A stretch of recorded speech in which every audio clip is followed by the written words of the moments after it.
Trump's then attorney, Rudy Giuliani. And together, you falsely asserted that President Trump had, quote, won Pennsylvania in that election. Now, I want to be clear, at that moment, there were still at least 1 million ballots left to be counted in Pennsylvania. Of course, President Biden went on to win the state by more than 80,000 votes. But in the following days, even after the results were clear, you continued to double down on the big lie, promoting falsehoods about election fraud and cheating without offering any. Ricewell uses hydroxyapatite as the main effective ingredient in all of their natural toothpastes.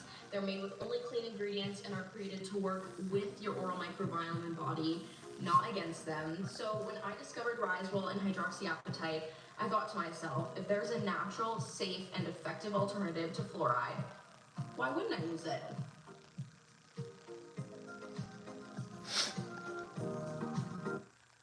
Your barber Gus works great, but he doesn't work like Wealthfront.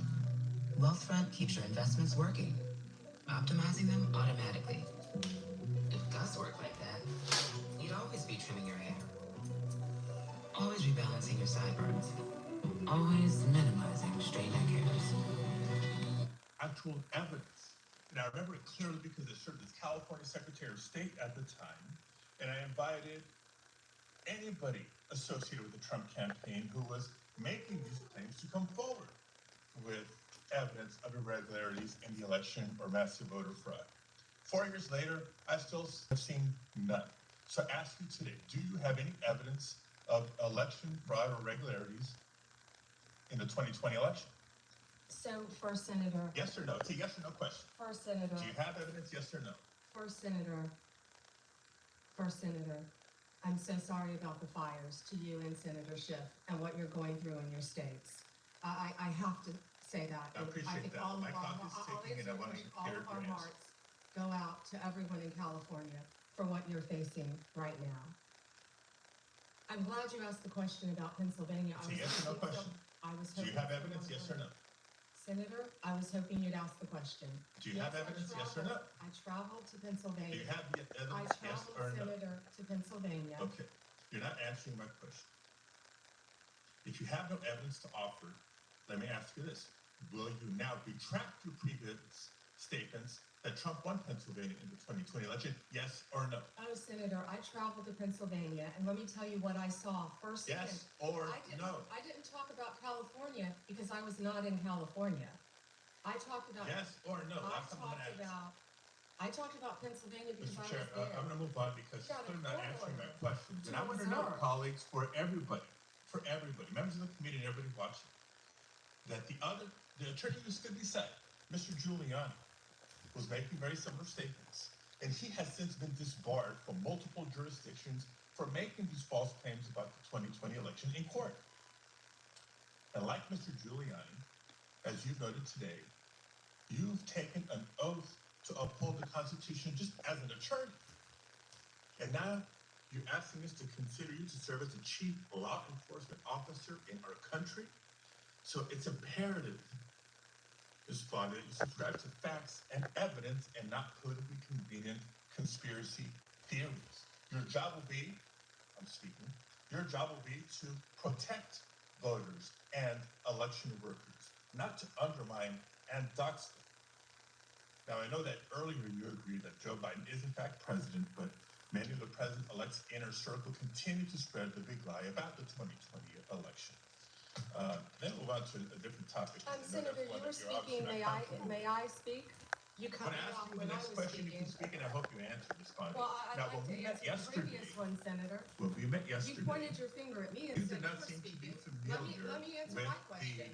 I'm not going to be citizenship bullied. clause, the 14th Amendment of the United States of America, which was deeply disappointing. I guess And you I'm didn't want hoping to you're hear more my familiar answer with it about today that. after I gave an opportunity to study overnight. So can you tell me in this committee what the citizenship clause of the 14th Amendment says? Senator, I'm here to answer your questions. I'm not here to do your homework and study for you. If I'm confirmed as You're the one Attorney asking General... for a confirmation, Hey, though, you ma'am. cut me off. Can I please finish? What does the 14th Amendment say? Senator, the 14th Amendment, we all know, addresses birthright citizenship. I've been a state prosecutor. I've been a state AG. I look forward forward to even giving your remarks today, working with you and the people of California if I am confirmed as the 87th Attorney General of the United States of America. I didn't take your homework assignment. I'm sorry. I was preparing for today. So on the 14th Amendment, now you've testified repeatedly to this committee that you will uphold the laws of this country and defend the Constitution of the United States. Do you believe birthright citizenship is the law of the land, and will you defend it regardless of a child born in the United States, regardless of their parents' immigration status? Senator, I will study birthright citizenship. I would love to meet with you regarding And you're birthright asking citizenship. to Can I continue answer to the serve as the question? Attorney General of the United States, and you still need to study the 14th Amendment of the Constitution? That is not helping me have more confidence in your ability to do this job. What other immigration-related question? I'll steer clear of the I have Constitution one and the regarding law. that. I'd like to Senator talk about. Herona asked you earlier, but I don't think you answered her question. Can you please tell us, do you agree with the statement that immigrants are, quote, poisoning the blood of our country, yes or no? I did not say that. I did not say that you said that. I'm asking if you agree with it, yes or no. I did not say that. Do you agree My with it, yes or no? Senator, my great-grandparents are immigrants. Do you agree with it, They yes or came no? here from Sicily Do you agree through with it, Ellis yes or Island no? when they were teenagers. Do you agree with it, yes or no? Senator, let me answer the question. Yes or no? My great-grandparents came here, immigrated to this country from Sicily. Recently went and found each of their birth certificates. We are a nation made up of immigrants. Do I believe immigrants are poisoning our country? No, Senator. Thank you very much, Mr. Chair. I can't wait for the second round. Same, Senator. Thank you. No, sir. Thank you.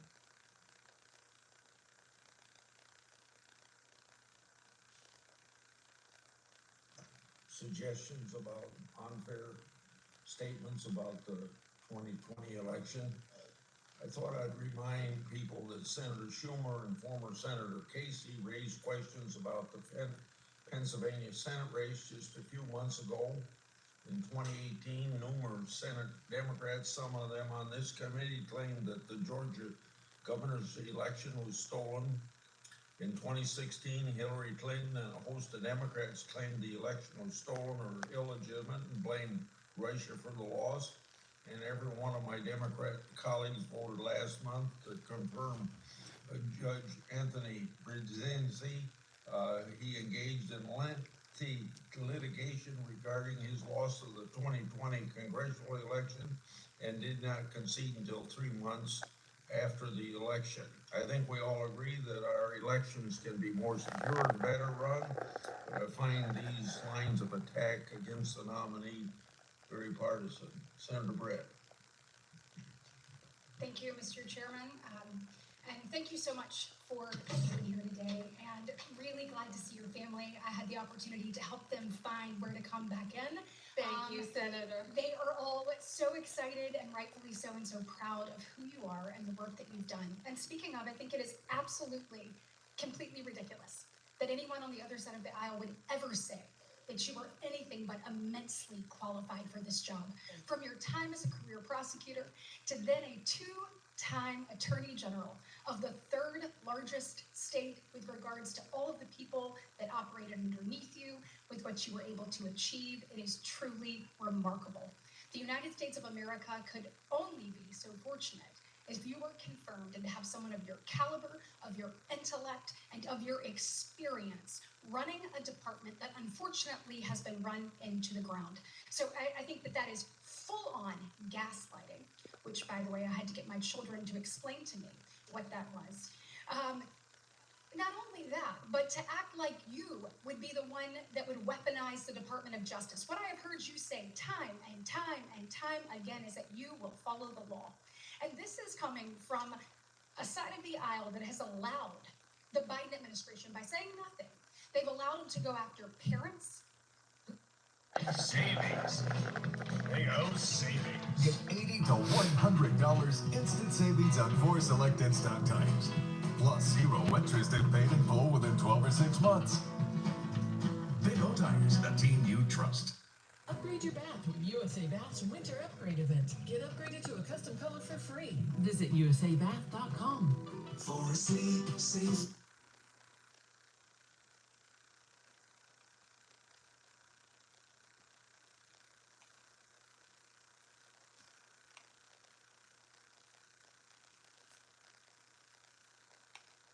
Second term. 8 years of service as Attorney General of the third largest state in the nation. His excellent preparation. Represented the country of Qatar within my firm. My role, and I'm very proud of the work that I did. It was a short time, and I wish it had been longer for Qatar. You can't do that for a reason, because our justices have to remain safe and unbiased and protected from threats, as do we all. But they do enjoy a special protection, and yes, that should be enforced. Thank you, Ms. Bondi. Thank you, Mr. Chairman. We'll now have our second round that I announced earlier. We'll each have 4 minutes. When we were talking in my office, I brought up the importance of your listening to whistleblowers. And about 30 or 35 investigations I've got underway of the executive branch, and not just because of a Democrat president. Some of them are probably carryovers from Republican presidents. It's very important that the executive branch understand the cooperation that you must have with us to carry out our responsibilities, to see that the president faithfully executes the laws. And I think that too often whistleblowers, being patriotic people they are, wanting government to do what government's just supposed to do, and find something wrong, they want to report it, and they want to report it within the agency. They don't come to Congress unless they don't get any help in the executive branch. It seems to me that it's very important that you respect whistleblowers, but I've seen them treated like a skunk at a picnic by the agency they're in. I've seen them ruin themselves professionally. I see themselves, one time an FBI agent came to me, was escorted out of headquarters with his gun and badge taken away from him, just because the laboratory there was not using science to make sure that crime was actually committed. So now we have a new $40 million head or science lab so that people are protected and get their constitutional rights. So will you protect whistleblowers from retaliation and promote a culture? And I think that last thing, promote a culture, is more important. That values the important contribution of whistleblowers. Yes, and Senator, I think so people fully understand the importance of whistleblowers. They have to be able to tell the truth and come forward without fear of retaliation. And that's the purpose of the whistleblower statute. And when there's retaliation, the taxpayers' money's paying for that retaliation in most cases. The Biden Justice Department issued guidance telling prosecutors to stop charging mandatory minimums and ignore laws setting penalties on drug type. It also allowed folks to pay civil and criminal fines to politicize non-government organizations instead of the government treasury. I put together a list of their guidance.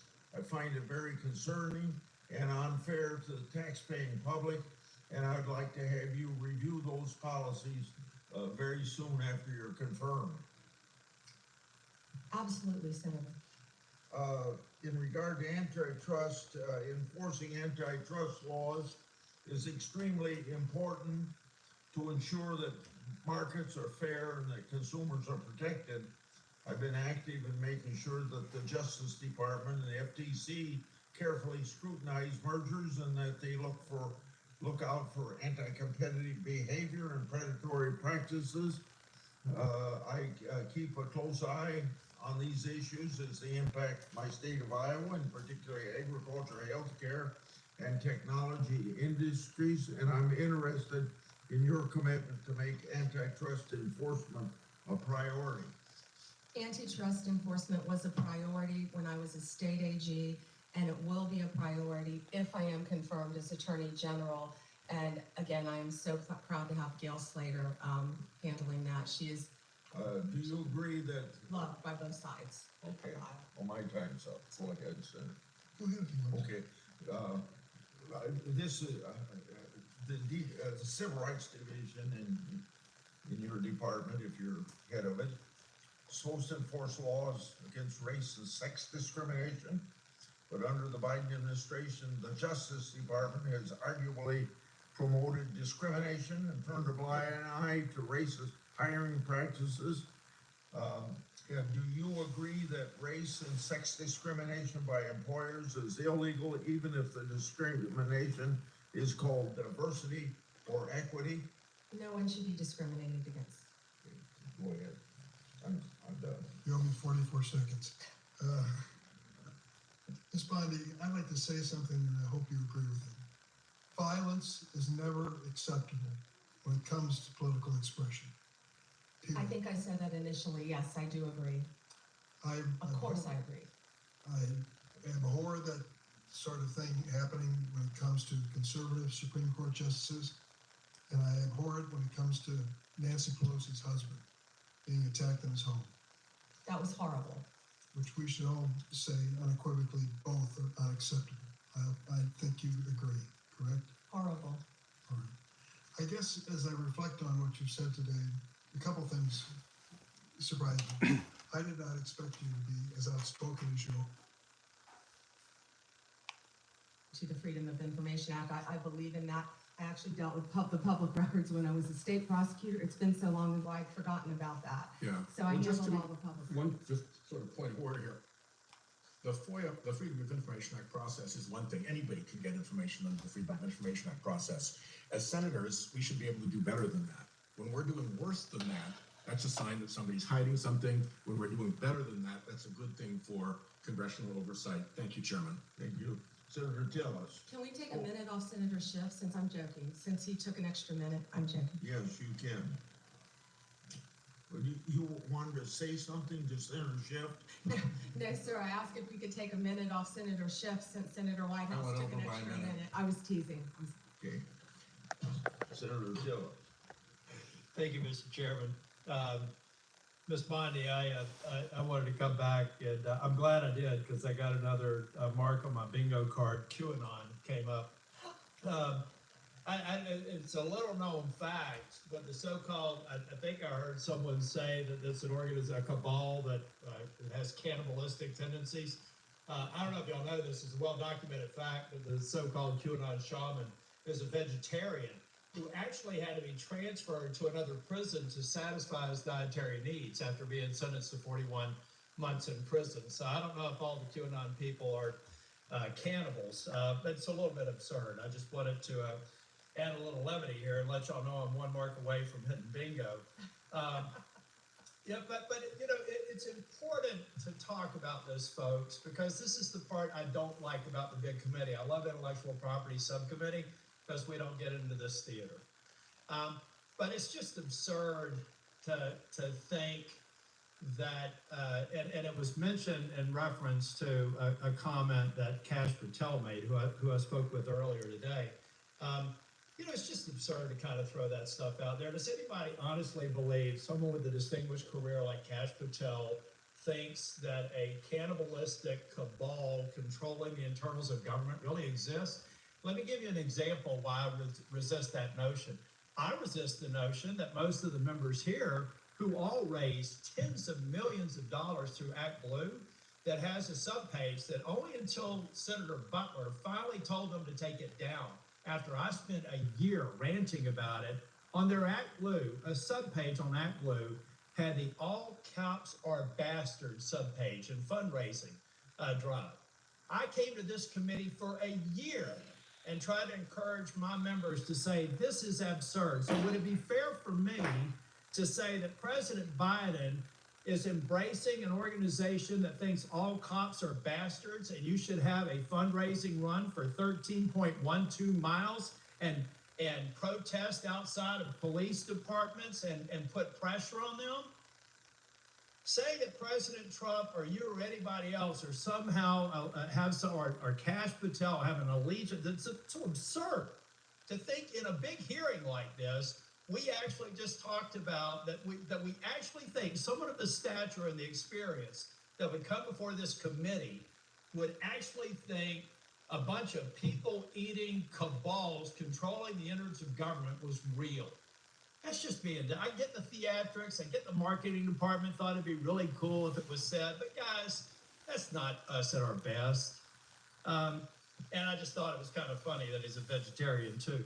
But I want to go back to, this is a narrative that people are going to force, and I'm going to trust you to do what you do as a prosecutor. Like you said earlier, you're going to examine the facts of a case. You're going to give the president your best advice.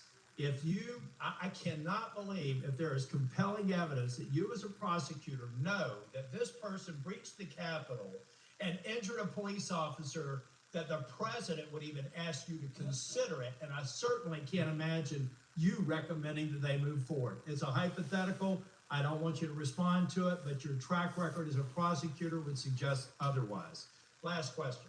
You mentioned that when you were dealing with some of the opioid challenge, I think it was opiates, Oxycontin, I believe you mentioned, that you went up against your own party or you got some pushback from your own party. Would you explain how you have looked at your party and done the courageous thing of speaking truth to them?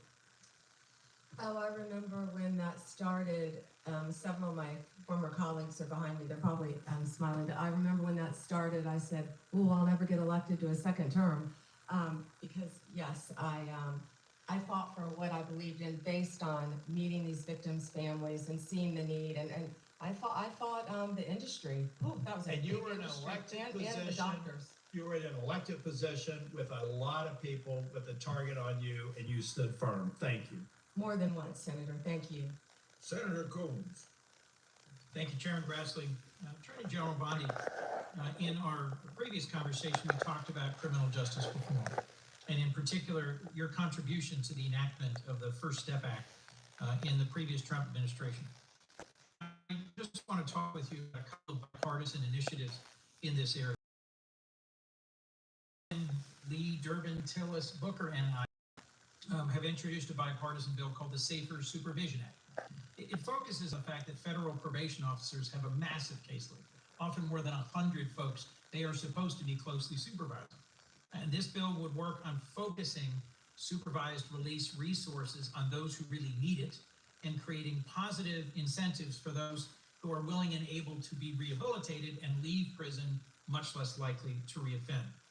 What's your experience about the need to support people when they get out of prison and to provide them with positive incentives rather than just leaving them to their own free will and the very high likelihood they may reoffend and thus violate public safety concerns? Yeah, and Senator Coons, that's why reentry, we call it, halfway houses, what you need, Senator Welch, are so important, because many people deserve to go to prison, but many people are going to get out of prison. And we don't want a revolving door. We want to do everything we can to make productive members of society. And when someone goes to prison, I saw this every day. You saw this as a revolving door. People get out, and first of all, we need drug programs. I could go on. We need drug programs, more drug programs in our prison. We have to. Mental health, we would be here for another 2 days. We have to get more mental health in our prison system, counseling to help people. I think our local jails actually do a better job of it, at least in Florida. But we've got to work on that, because when people get out, we expect them to do well. Many people don't even know how to go get a driver's license, yet we're telling you, go get a job, but have a place to live. So we have to do everything we can to help. If I could move to the driver's license question. I've also led a bipartisan bill with Senator Wicker. Senator Grassley is also a co-sponsor. It's called the Driving for Opportunity Act. And it recognizes that in many states there is a practice of suspending driver's licenses where someone is too poor to pay their court-related or public safety-related fines and fees, but where the driver's license isn't suspended because they're dangerously driving. It's just because they haven't paid their fines and fees. And then without a driver's license, they lose their job or they're not able to get a job. Would you be willing to work with this bipartisan group of us on these two bills Driving for Opportunity and the Safer Supervision Act. I would love to read both of them, and I was unaware of that happening with driver's license. Last two questions. Clemency, as we discussed, often near the end of an administration, there's a rush to consider pardons. Would you be willing to work at a more institutionalized clemency process where there aren't just lots of commutations near the end of a term, but where there's a regular process where the DOJ and the clemency process is looked at to see whether there are reforms that should be made and recommendations that could be made to the president throughout his term? I would love to look at that process. I can tell you that the pardons, the commutations that Joe Biden just made were abhorrent to me, absolutely abhorrent, taking people off death row. I looked at the facts in many of those cases, and they were so troubling to me. I don't know what process you intend to implement, but I would love to study that with you. Well, we talked positively about your experience and mine with drug courts, veterans courts, mental health courts. There are some things we will continue to disagree about, and other things I hope we can work on together. Thank you. Thank you, Senator. Senator Lee. Thank you, Mr. Chairman. Ms. Bondi, as you're aware, criminal justice reform has been an important part of my role on this committee. I worked for the better part of a decade with Senator Durbin, Chairman Grassley, Senator Whitehouse, Senator Cornyn, Senator Booker, and a bunch of others who eventually passed the First Step Act, which President Trump signed into law in December of 2018. The First Step Act, as the name implies, was intended to be the first of multiple steps. Much remains to be done, including with the implementation of the First Step Act. The credits available under the First Step Act are still being implemented and need more. I assume you'd be willing, if confirmed, to help us continue to implement the First Step Act. Yeah, yes, Senator. And also, I just learned, it's my understanding, I don't know for fact, but it's my understanding that a lot of those beds for halfway houses, for reentry, have not been filled under the First Step Act. So if that's true, I want to look at that right away and figure out why. Right. And I think other reforms like the Safer Supervision Act, of which I'm a co-sponsor, can also be helpful on that front.